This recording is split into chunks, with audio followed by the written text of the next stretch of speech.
penghitungan suara pemilu serentak tahun 2024 masih akan menggunakan aplikasi Sirekap. Aplikasi ini digunakan untuk mempersingkat rentang waktu perhitungan suara mulai dari tingkat TPS hingga KPU Pusat.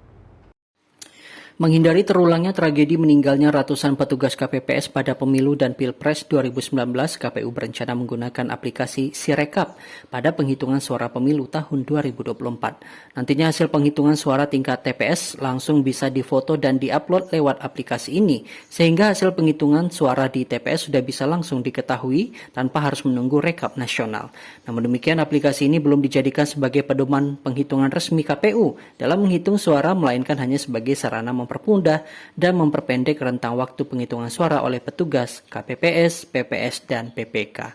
Ya, sebenarnya Sirekap ini sudah kita uji coba ya di Pilkada serentak 2020 dan itu termasuk berhasil. Nah, tetapi dinamikanya tentu berbeda pilkada dengan pemilu karena pilkada hanya beberapa kotak suara, sementara pemilu itu cukup banyak kotak suara dan peserta pemilunya itu juga cukup banyak, partai cukup banyak, caleg cukup banyak, dan itu tentu harus semua penghitungan suaranya semua harus rapi, harus jelas, harus rinci gitu kan, harus transparan. Nah, tapi ini yang sekarang tengah didorong oleh KPU untuk kembali menggunakan aplikasi Sirekap, sistem rekapitulasi di pemilu 2024 mendatang.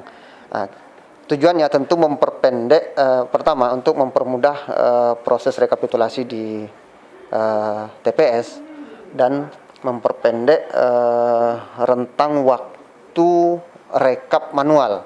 Aplikasi Sirekap ini dinilai cukup berhasil karena sudah pernah diterapkan pada pelaksanaan Pilkada serentak tahun 2020 lalu. Billy Pranata, Tejo Sudiro, Ceria TV melaporkan.